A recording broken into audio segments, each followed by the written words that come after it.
really, when I thought about, should we do this podcast and everything, for me, we're all dominant in a different color. So that's why it works so well. Like J to me is a green, yellow. I'll explain the colors, will I, quickly? Yes, please. So red is dominant.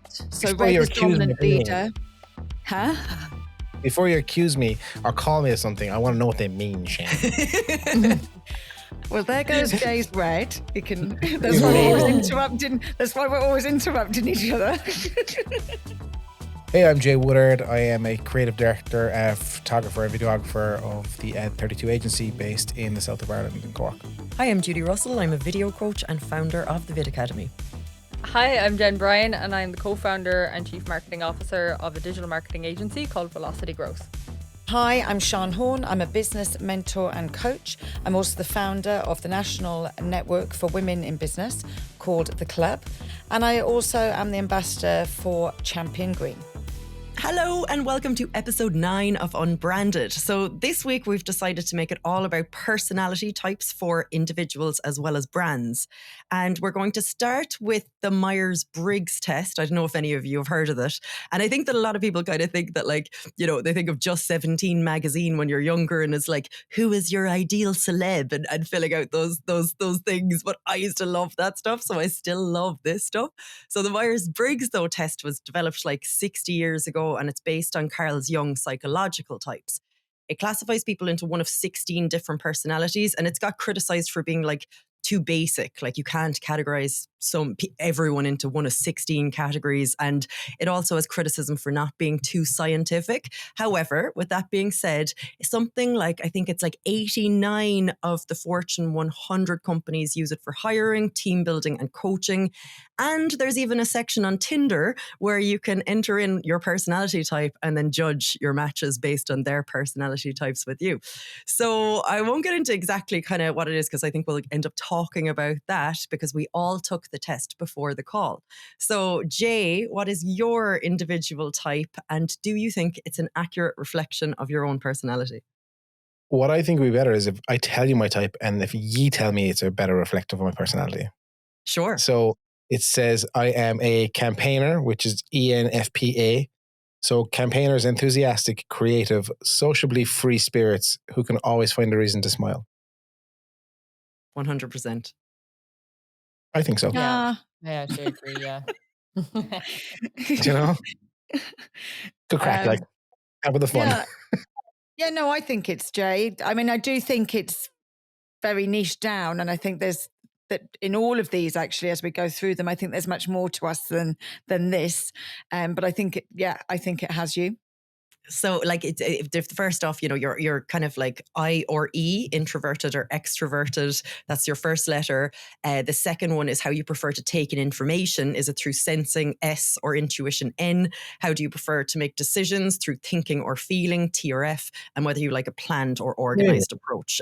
So then Shan, based on that, you were also an extrovert. What was your one? And what I did you think was an extrovert. So I was a consult. So I am very caring, social, community-minded. People are always, community-minded, people who are always eager to help. Yeah, I mean, it is right. Obviously, I'm community-led. I run a network. I love networking. I am no good by myself. I'm completely social. I freak out if I'm in a room by myself. And yeah, that's my life's work, is to help other people. So it does get me. However, I think there's another side of my personality. Cool. Okay. And then I thought that the funny thing about your one, Shan, was the little image that they give of you as a cartoon image. The guy holding the phone walking along. I was like, oh my God, captured 100%.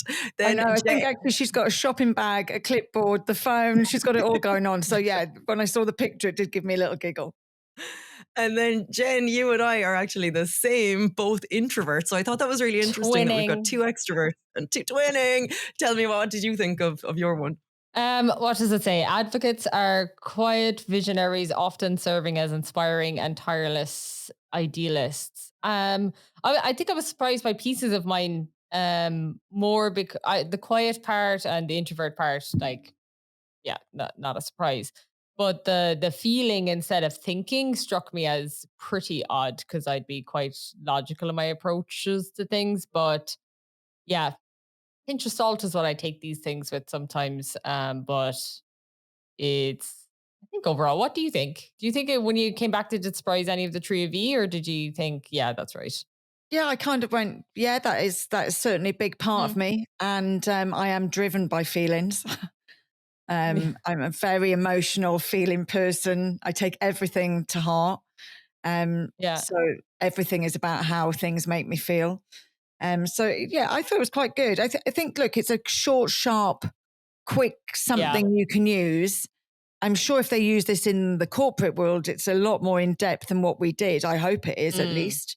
Um, but I think it works. And I know we've spoken about before, I've worked with these sort of stuff before, but sort of pinned down a little bit more for that corporateness.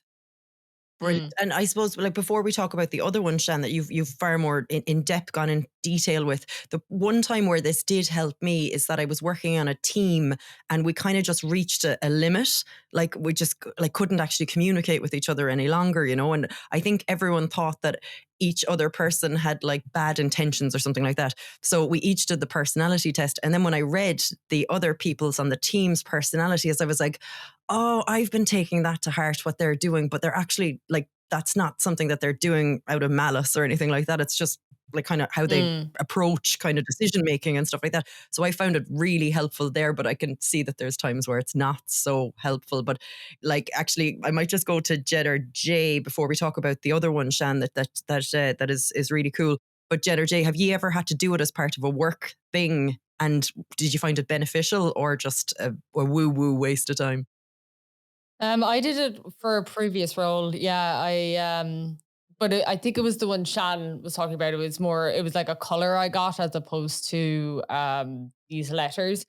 But yeah, they gave me like a massive PDF, and I still have it somewhere, but it was bizarre. I actually gave it to my mother to read as well and being like, isn't this weird?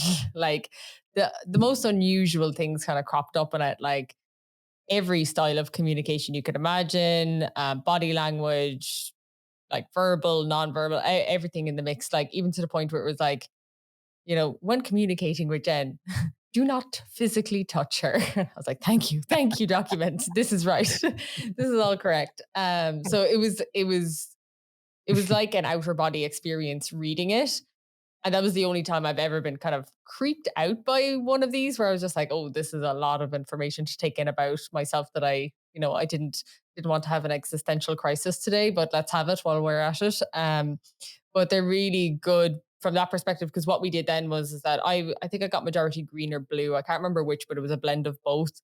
And then at the desks we had like a pod of four. So there'd be someone who's yellow, someone who's red, someone who's blue, someone who's green. And we'd sit with a mixed personality type so far as possible, which was an interesting way of doing it. And this is your thing, Shan, isn't it? This is you used to actually go into companies and train them in these four Yeah. color But it's codes. actually within my role in a large corporate. It's a company called Insights now. It's a licensed test, but I was the facilitator for Whitbread and David Lloyd. And it's really important to me. I use it all the time. In fact, if I look at this podcast, really, when I thought about, should we do this podcast and everything, for me, we're all dominant in a different color. So that's why it works so well. Like J to me is a green, yellow. I'll explain the colors, will I, quickly? Yes, please. So red Yeah, is I do. dominant. So Before red you is accuse me dominant of anything, leader. Huh? before you accuse me or call me of something, I want to know what they mean, Shan. Well, there goes Jay's red. He can. That's why we're always Amazing. interrupting. That's why we're always interrupting each other. Okay, so red is dominant, good leaders. Do you know what I mean? But can sort of drive on. Your blues are very analytical, need information to get things done. Yellows are, come on, let's have a party. Green are tree huggers, nurturing, etc. So you can see from those personalities, anybody that runs their own business, you're going to have all of those in you. And that's what I was saying about the last thing. That test really showed me very much as a green dominant.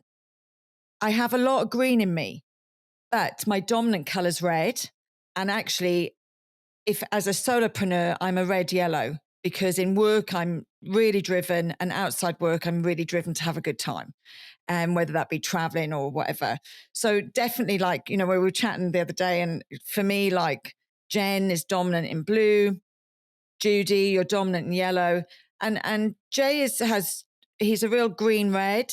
And I think the important thing to understand is with these, you have to think of the colors that you're not dominant in. That's how you build your team. But most importantly, that's where you learn to improve yourself.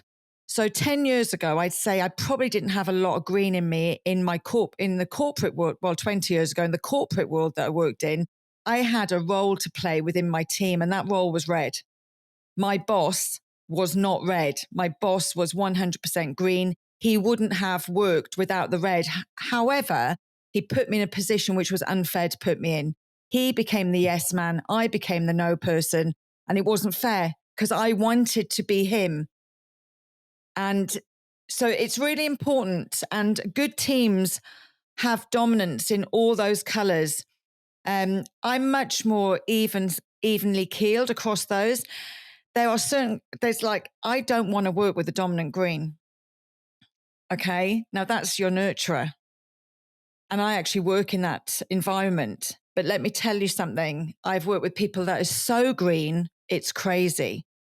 But they are green nurturers, tree huggers, I used to call them. They hug a tree. And if they don't have any of the other colors in them, they don't have any empathy. So they hug the tree, but they hug the tree, and it's their tree, and they never share the tree.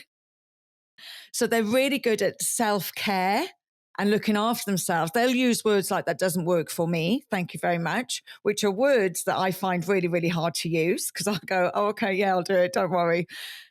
Do you see what I mean? You've got to have a balance of every color. If you're dominant red, then you will just drive on and you'll turn around and everybody will still be behind you. No one's working with you.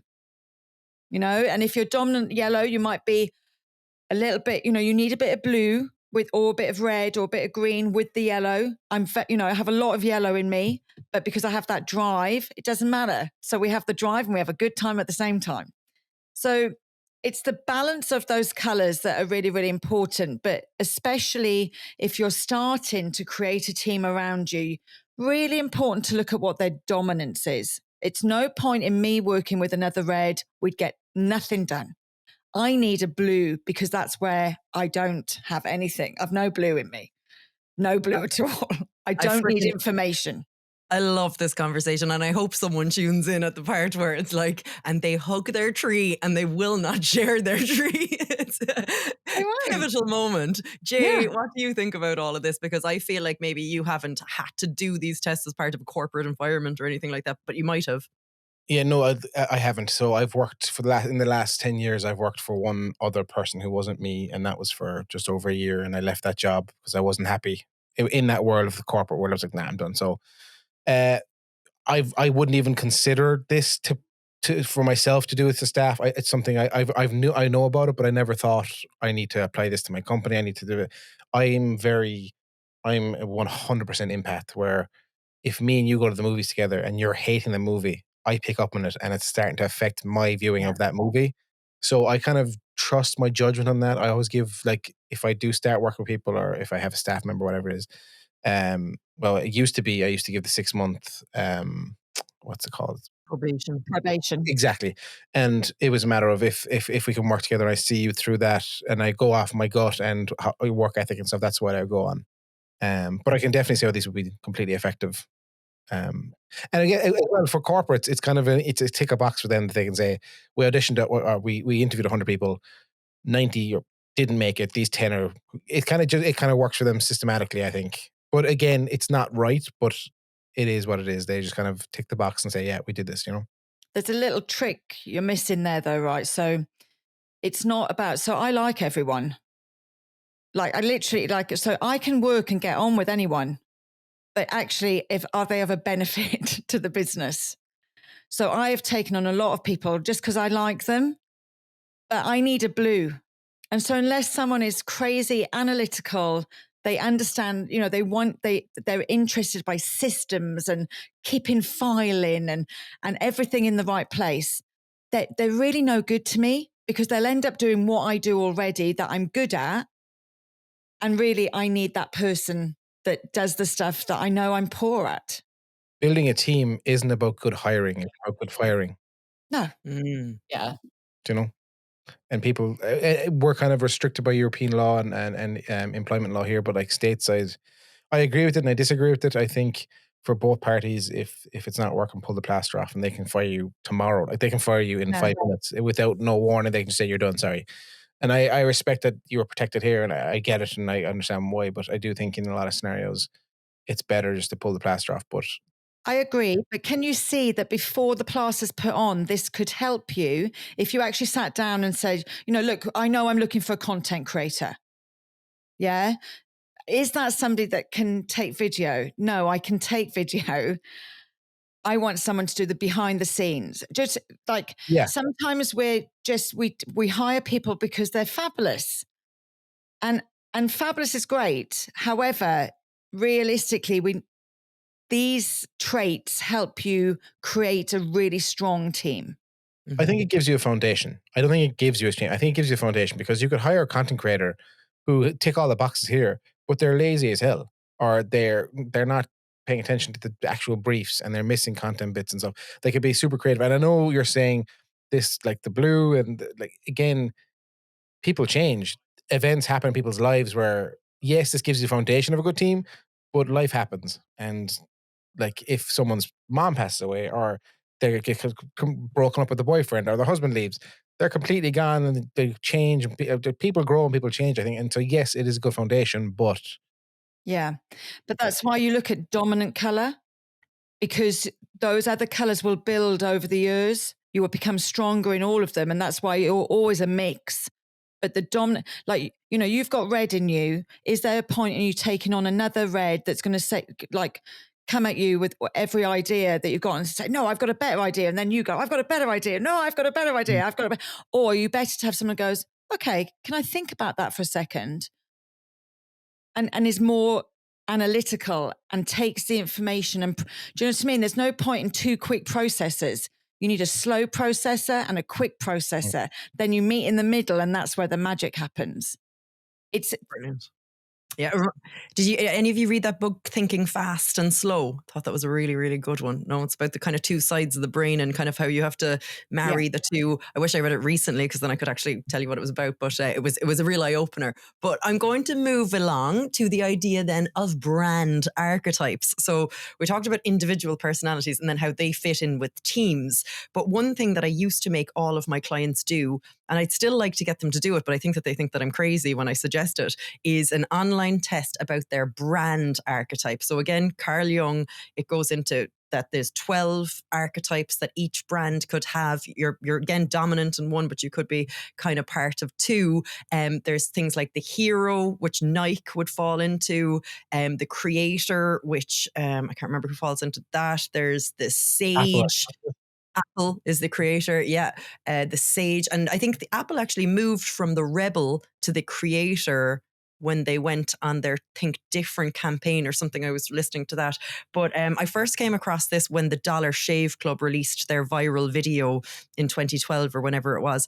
And, they were the Joker. So they got to be like really, really funny in their video. And they kind of like, everyone laughed at their video. It was so good. And then it went viral and caused their company to explode to $1 billion kind of sellout to Unilever. But what do you think about the idea of like getting companies to commit to one personality and then making all of their social media and external comms more consistent based on that personality, especially when there might be 5 people running a different platform? Jen, I'll go to you first. Are you looking to elevate your marketing and social media? Our podcast is proudly sponsored by Azure Communications, who have the perfect solution for all of your marketing needs. Whether you need digital marketing, content creation, print, design, or direct mail, they have the skills and expertise to help you improve your brand awareness and drive business growth. Get in touch with them today for a free social media audit or to find out more at www.azurecom.ie. That's AZURECOMM.ie. I work a lot with early stage startups, and I think at that stage, there should be freedom to play with all personalities that they want to potentially. I think there is a phase here of throwing the spaghetti at the wall.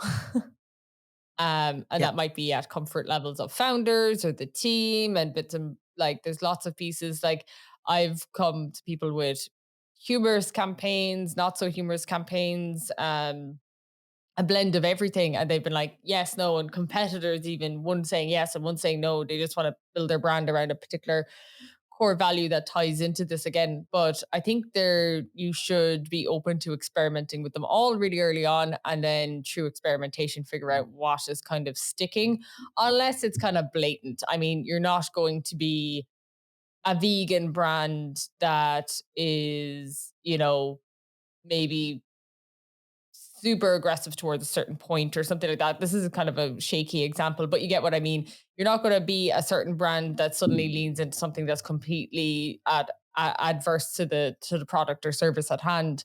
But we have a brand advisor for velocity growth called Fabian Gerhalter. He's unbelievable. He works with the likes of like Disney. He has a couple of books out. They're really good on this. But when he got us to do this branding exercise, as part of it, he asked us to write an obituary for the brand. So if the company were to die tomorrow, what would the obituary read? And I thought that was a really interesting exercise to work through as part of this kind of brand personality. What would people say about the company in a funeral scenario? It was really interesting.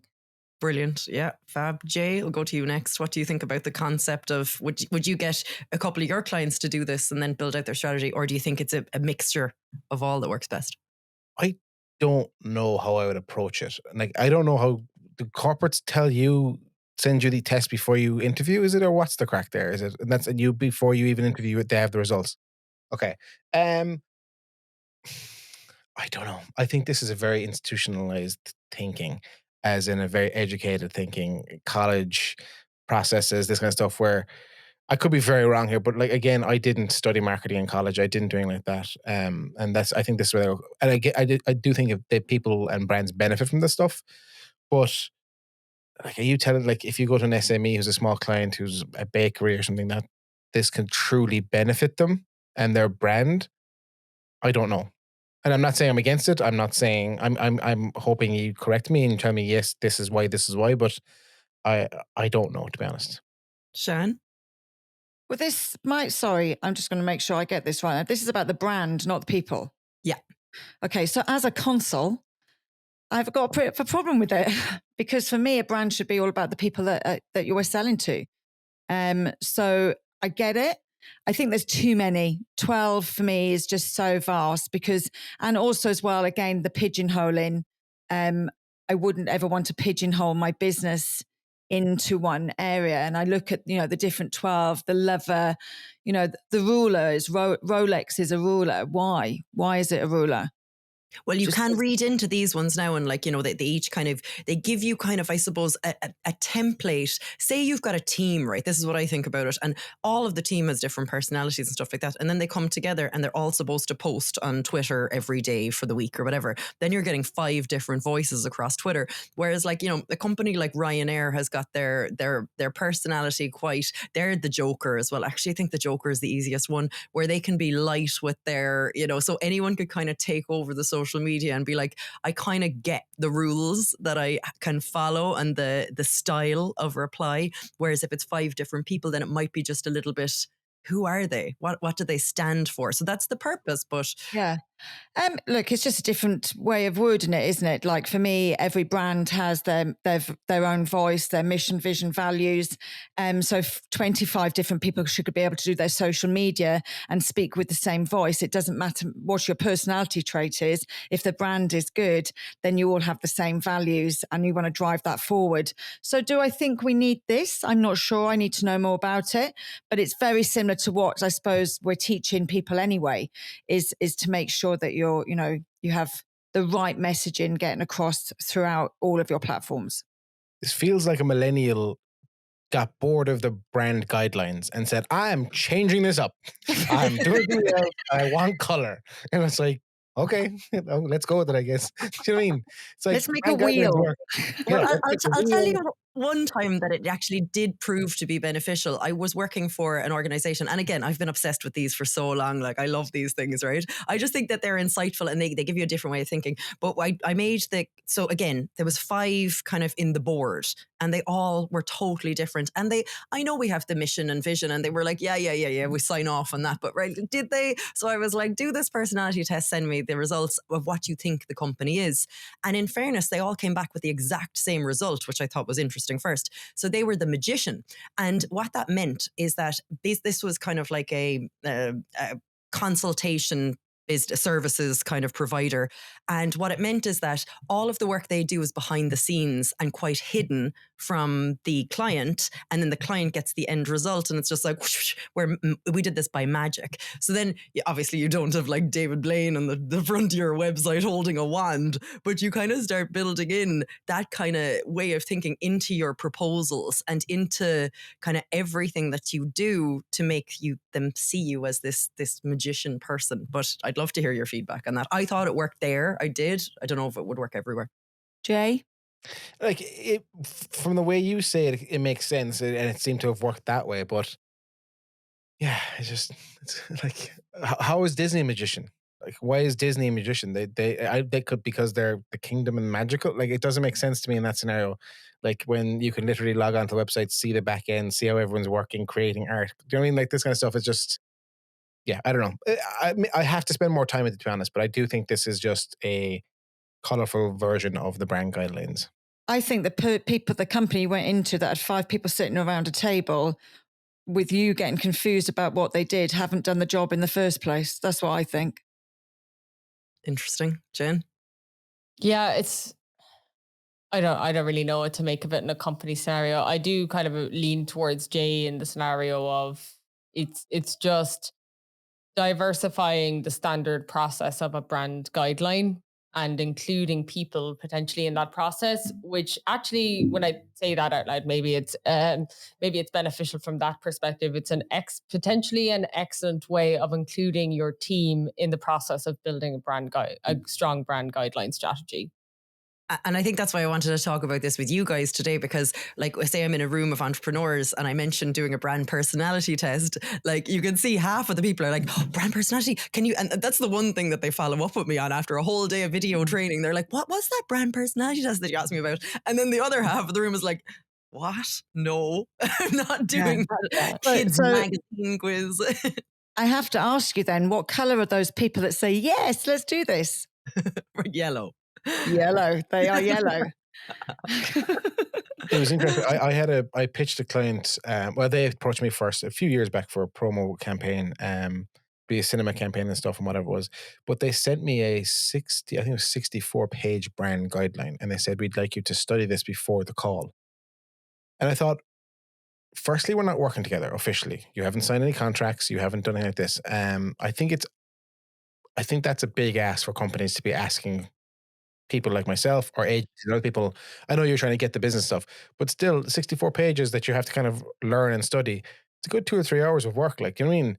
And I think that kind of stems from the idea of, we're going to jump on a call with you to discuss ideas, or we have an idea that we want you to execute, but we also want you to know everything about our company, our brand, our guidelines, our fonts. But it's like, hold on a second, lads, pump the brakes a small bit. Let's talk first. And if you're happy to work with me, then send me the guidelines. You know what I mean? I've seen this come up on LinkedIn all week, actually, where people are talking about the hiring process and going through 5 different rounds. Like, I've went for jobs, marketing roles before, where they've asked me to come up with an entire strategy, and you're there at the top of the table presenting a slide deck with the strategy, and you can see them taking notes and going like, oh, we'll pick and choose that now. I think that's completely unfair. What do you think? Utterly shit. We've used that a little bit as part of the hiring process, but what we've always done is created as far as I know, we've created a dummy account. So it's more of a skills assessment test where it's like, here's an empty WordPress site. Do you know how to add a tracker here? Or like, it's not actual work on a project. It's more skills based, where it's like, here's a dummy ad account, add this in here, where there might be just it's more skills assessment than being like strategy driven.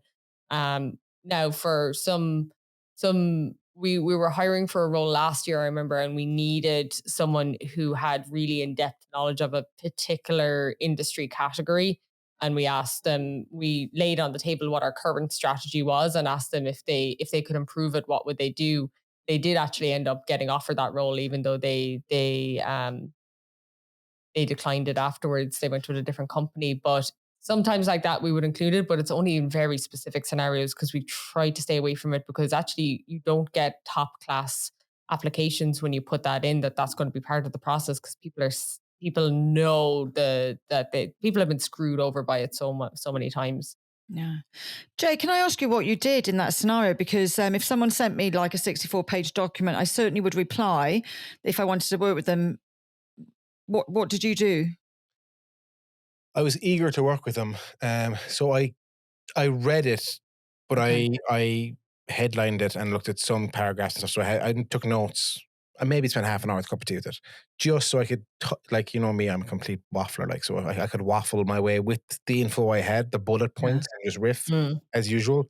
But I didn't get the job, so maybe that's why. Maybe that's it. Kind of well, we started the project and something happened that on their end that I can't get into it, but something Yes. directors anyway, and there was a whole thing, and there was the whole project was cancelled. So, but yeah, again, I just thought, right, I was happy to read it after we'd agreed.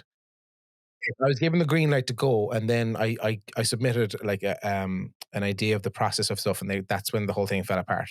But maybe is that the argument that I didn't read it, I didn't get the brand process, but like, again, it wasn't a hard brand to understand. It was a piece of technology that people use every day-to-day basis. That they wanted to capture that and how minimal it is and how it looks on people and this kind of stuff. So it was very simple, but to give me a 64-page brand guideline for, I Yeah. think they have 4 shops in Ireland. Oh Maybe no, I have think it's completely unrealistic to ask I- anybody to read that. But I might have replied and said, could you send me the synopsis, because I want to get this right for you. But obviously this is a couple of hours work. And you know, I'm booked out this week. Mm, And Yeah. any Well, we're also company, now in the age of like getting a document like that. I was I gonna just, say ChatGPT. drop it into ChatGPT, give me a summary, drop it into my email, press M on Superhuman, ask for the summary of it, give me the highlights, Mm. custom GPTs, drop it in, have a Q&A with it, have it running in the corner while you're on your interview. Who cares? Like, this is what's happening in reality. I would be more impressed by someone who's savvily using AI in the background of their interview than thinking it's cheating at this point, to be honest. Yeah, I Nice. agree. but Okay. even what you just said there, though, Jen, sounds like an hour and a half to me. Sounds like 2 hours to me, actually. And I'm not spending 2 hours. Like, I do prep, don't get me wrong. But I think it's unrealistic for me to send somebody that's going to, you know, for my business, a 64-page document to read before I do a discovery call with them. Yeah. Yeah. Yeah. And Yeah. so I'm gonna probably wrap this one up sooner, but because of the controversy of the topic. Only joking. But yesterday I spent a good bit of time on the government's tendering. Oh, yeah. God. Anyway, I mean, like, talk No. about jumping through 1,000 million different hoops just to, like, I've had a couple of successes with the tendering, but I'd say if I added up all the time that I actually put into filling out and submitting public tenders, I've lost money. Any opinions? Oh, for sure. 100. Oh, like, it's a tough one to touch on, but what I will say is, like, I've seen so many instances where they kind of know who they already want and just have to do the tender process anyway. So, Hate that. Hate like, that. especially like any government body that's even putting a role out, like if they're planning on promoting someone internally, they still have to go through the rigmarole of the whole interview process and waste the whole world's time. It's just, yeah, I think all of that side of things, I made a decision like a long time ago after working in it directly for a while was, yeah, no, it's not worth it. But this is it, and it's the epitome of time wasting, 100%. But then let's say you get the job, right? Then then the real shit You're kind starts, of set. because then not even because you do Yeah, the yeah. project, this kind of stuff. You're with the teams who don't know what they want, and the bureaucracy of everything means 19 people have to sign off. and then a whole thing, and then you do 19 edits or whatever you're doing for them, and then you're delivered, and you're like, cool, here's my invoice, and they're like, oh yeah, we're net 90. You're like, uh-huh. I'll get paid in 90 days. Is it from the work I just did for the last 6 months? Yeah, 90 days. Oh, perfect. Thanks for that. It's utter bullshit. Like, It's beyond horrendous. Every wah wah wah noise, everything, no interest. Thanks so much. Move on. Exact same. I love it. Because I'm in there going, do other people find this as horrendous as I do? Or am I just like, is my brain not working the same way other people's do? And then I actually like figured out the site yesterday. That took a half day because it's like the most unintuitive website painful. I've ever went to in my life. Like, and I bet you that cost like $500,000 or something like that to build. And I'm just like, I know. And that went through its whole tender process in of itself and everything else. But I can completely understand the tender process for building a hospital, building a road, building a housing estate, maybe doing a large infrastructure piece of work. Like the tender process for like a 6-week training course, or I think they should really lax their red tape around anything under 25 grand. Yeah, let's say, agree, or something like that, like a price point where they can just make it lax. Yeah, the tender process that happened for the "We Are Cork" sign, the C, the red C. Oh yeah, I remember that. Yeah, I did. Yeah. Weeks and weeks and weeks it went on for, and then it went to a Canadian company, if I'm not mistaken. Was it Canadian? Was it? And it cost them 150. I can't remember where. 150 grand for that C on a red background. Well, they do have C in their country name, so it makes sense, Yeah, I think that I can't remember what it was, and like someone please flag if this needs to be cut out afterwards. But I believe there was controversy afterwards for that logo actually being a duplicate of another company's logo based out of Spain. I heard that as well. Oh my God. And I actually saw something on, I think it might have been one of your Instagrams the other day, where you can do a logo check. So if you're a graphic designer and you're creating logos, you upload it to the site and it will compare it to other logos to make sure that you're not infringing on other people's, but that's probably newer than when that was created. Yeah. Okay. 3 years ago, like. They should have known better, shouldn't they? They should have gone local. They should have known better. 150 grand, you get 19 logos here, like more. Well, that depends who you're going to these days. You're going to South Mall, who knows? Well, we will wrap that up. I was hoping to get this episode in under 40 minutes because I think that's a nice sweet spot for a drive in the traffic on the way to work. But we will be back next week with our episode 10. And I'm really proud of us, guys. We've been on a roll now, and the stats are getting better. And thanks a million for watching. Do we have a special guest next week? Oh. Yes. We have a special guest, our sponsor, Azure. Jen is coming on, and actually on the 8th, isn't it? The 8th of Feb, 3 of us will be in Cork City on panel for her, which would be really exciting. Tickets are available. Maybe can we get the details? Yeah, tickets are out. We'll put the link in the feed. Yeah, and it's on in the Riverlea Hotel. It's a half day. I'm the only one who can't make it, and I'm actually really annoyed that I can't make it because I was really looking forward to it. I know. But I'll be there in spirit anyway. So thanks for listening, guys. Yeah. Please share everything we do, and we'll see you next week. Bye.